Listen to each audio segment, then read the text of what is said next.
ati uyu nguyu ni wenge, ati uyu nguyu niwe mwihariko wanjye, ndetse ibingibi nabyo bindanga, ati uku nguku niko Imana yandemye, ati nta nubwo nize kuzabihindura, ati ahubwo nize uburyo ngomba kubana nabyo meze gutya. Uyu mugore agumya atubwira ngo yego rwose, ati nanjye nigeze kugira umugabo, rwose mwiza, kandi igitangaje uwo mugabo twabyaranye n'umwana, ati ariko bitewe n'imiterere y'umubiri wanjye byarangiye afashe umwanzuro wo kunsiga. Kuri ino si twagiye tubona abantu bafite imyihariko itandukanye, kugeza n'aho twabonye abantu bagiye bihinduramo inyamaswa kandi bari abantu bazima. Gusa iyo bigeze ku mwihariko w'uyu mwana w'umukobwa cyangwa se uyu mugore, ni umwihariko utandukanye n'uw'abandi bantu bose, kugeza n'aho buri muntu wese yakimara kubona uyu mugore cyangwa se uyu mukobwa yifuza kumenya uburyo byatangiye, amakuru yiwe, uburyo abayeho muri sosiyete. Ubundi twese bitewe n'ukuntu tubizi, tuzi yuko ubwanwa bugira abagabo, yewe n'umugore ugerageje kubugira agira bwa bwanwa buto nyine bumwe busaba kwanza ukabwitegereza budateye ikibazo. Ariko iyo bigeze kuri uyu mugore niwe muntu ufite ubwanwa, bwa bwanwa n'abagabo bamwe na bamwe batabasha kugira. Uyu mugore agumya agira ati cyane rwose nanjye ubu bwanwa bwigize kuzajya bunera isoni kera nyiri umwana, bwigize kuzajya bunera isoni kugeza naho niyo hameraga gatoya muri bwo nahitaga mbwogosha kugira ngo nse nk'abandi bakobwa. Ati byaniraga ipfunwe kujya mu bandi bantu bakabona mfite ubwanwa kandi ndi umukobwa nakabaye nta bwanwa ngira, ati byaniraga ipfunwe rwose. Ati ariko ubu ngubu nize kubyakira, nize kubaho mbufite uku nguku niko Imana yandemye, nta kintu mfite cyo kuzabihinduraho. Ati niyemeje gutamba buri kimwe kugira ngo ndeke ubwanwa bwanjye. Ati natambye umugabo wanjye wanyangiye ubwanwa, namba famiye yanjye, namba n'ishuri, yewe namba n'inshuti zanjye kugira ngo ntunge buno bwanwa, bitewe n'uko buri wese yabunyangiraga n'umwe washaka kumbona mfite buno bwanwa cyangwa se ngo abe ari kumwe nanjye mfite buno bwanwa. Uyu mugore wo mu gihugu cya Tanzania yaragiye aba umusitari ku mbuga nkoranyambaga, kugeza n'aho bamwe mu bantu muri komenti batatinyaga kuvuga yuko ubwo ngubwo atari ubwanwa bwiwe, ahubwo ari ibintu yishyize bitewe n'uburyo ubwanwa bwe bwanganaga bwarutaga n'ubw'abagabo. Ibi ngibi rero nanjye nyimara kubibona, nkabibona ku mbuga nkoranyambaga, nkabona uburyo uyu mukobwa amezemo cyangwa se uyu mugore, nafashe umwanzuro wo kugira ngo menye ese ubundi uyu mugore kuko ubu bwanwa bwe ni ubwanyabwo cyangwa ni ibintu byo kubeshya abagira ngo akuru attention y'abantu, agire amarike menshi cyangwa se bimwe mwita amaviews. Ngo ubundi uyu mugore amazina ye bwite yiswe n'ababyeyi yitwa Alice Mukerebe, ubu tuvugana akaba afite imyaka 36. Gusa ngo uyu mugore ubwo yari akiri umwana yari ameze nk'abandi bana bose, akiri akana nyine gatoya yakinaga nk'abandi bana bose, akajya ku ishuri nk'ibisanzwe. Ibyo ni ibintu twese dusanzwe tuzi ubuzima abana babayemo. Gusa ubwo yujuje imyaka 18 avuga yuko ngo ibintu byatangiye guhinduka kuri we, ibintu ndetse biteye ubwoba ku buryo byanakwangiza ubuzima bwiwe. Uwo mwana w'umukobwa ngo ubwo yarimo kwireba mu kirahure, ngo yabonye hari akantu kameze nk'ubwoya ku kananwa kiwe, ngo bidatinze ngo yese agakata, ngo kuko yabonye ko ashobora kumutera ikibazo. Abonye ibintu bimeze nk'ubwoya ku kwananwa kiwe bitoya nyine bimeze nk'ubwanwa, ngo ahita bikata kuko yabonye ko bushobora kumutera ikibazo. Ngo ni muri famiye yiwe gasanzwe azi ko muri famiye yiwe ngo bamwe mu bagore nyine bafite ubuntu bw'ubwoya ku matama, nyine ukabona yuko bidakabije cyane nk'uko we bwe butangiye kumera ubwo bwanwa bwiwe. Ngo nuko akimara kujya ku ishuri, ngo ako kantu yakase ku bwanwa kamugumye mu maso ku buryo yagumye agatekereza ngo aho yari yicaye mu ishuri, ngo ku buryo atabashije kwiga neza atekereza ati se ibaze imeze ubwanwa. Gusa ubwo uyu mwana w'umukobwa cyangwa se uyu mugore yuzuzaga imyaka 19, guhisha ubu bwanwa bwiwe byatangiye kuba nk'ikibazo ku buryo atabashaga no kuba yabukontorora. Uyu mwana w'umukobwa agumya atubwira yuko ngo ubwo yari afite imyaka 19 akimara kuyuzuza, murabizi yuko twese nyine abakobwa aricyo gihe cyo kugira ngo bite ku isura yabo, buri muntu wese, buri musore cyangwa se buri muhungu, bitewe n'uko ariyo myaka nyine babagezemo, buri wese aba yita ku isura y'umwana w'umukobwa uburyo ameze. Uyu mukobwa nawe rero yari umwe mu bakobwa ngo bari bafite uburanga akiri umwana.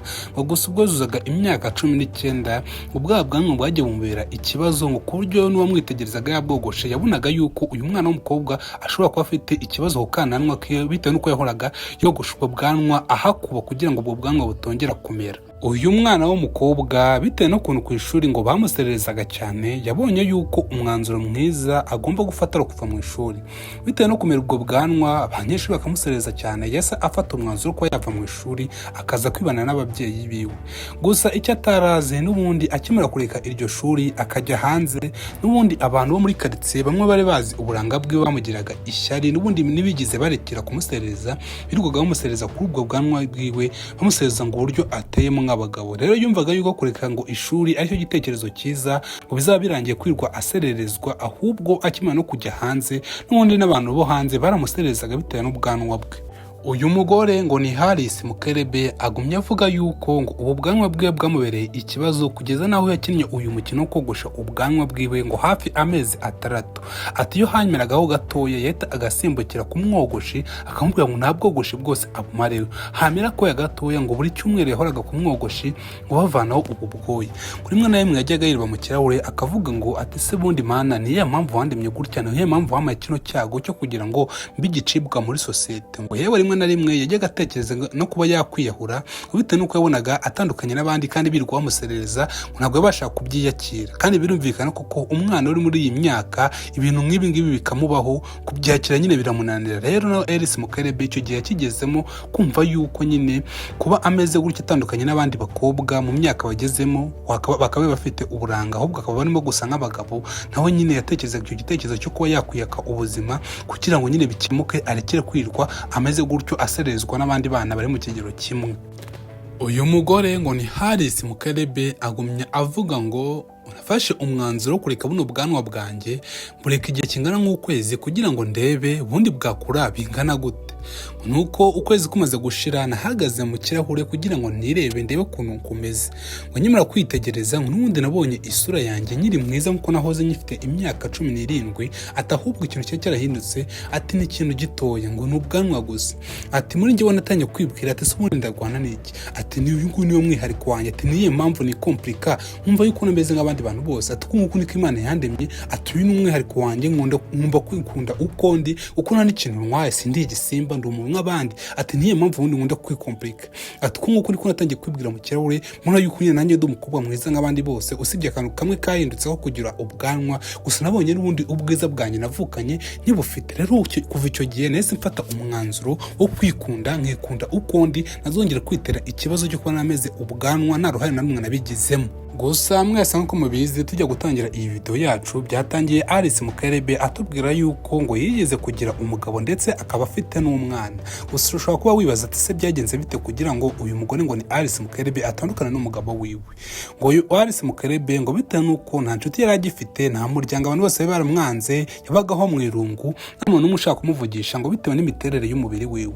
Ngo nuko ngo umunsi umwe umusore cyangwa se umuhungu aramwegera aramwaproachinga nkuko bisanzwe. Ngo umusore amubwira yuko yamukundiye uko ari, yamukundiye ubwanwa bwiwe nyine ukuntu ameze nta kintu bimutwaye.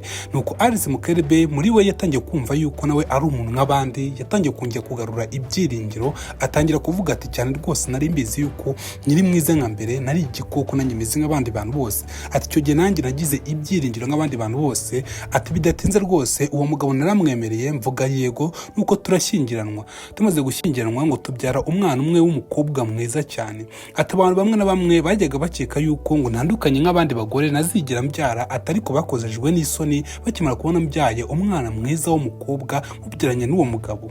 Atari ko bidaciye kabiri ngo uwo mugabo mu gitondo nabyutse nsanga yapakiye ibintu byiwe ngo yigendeye. Ati sinzi nimba yaragiye kubera ubwanwa bwanjye nigize ambwira, sinzi n'irengero ryiwe. Atari ko sinzi niba ahubwo nawe barajyaga bamuserereza bitewe n'uko yashatse umugore ufite ubwanwa. Ati na n'ubu rwose sindamenya icyatumye umugabo wanjye ansiga akigenda agapakira ibintu byiwe akansigana n'umwana. Ati simbizi rwose. Ati nimba ari ubwanwa bwatumye agenda cyangwa se nimba nawe baramusererezaga yuko ngo abana n'umugore ufite ubwanwa. Nuko nguko Haris Mukerebe yatandukanye n'umugabo wiwe.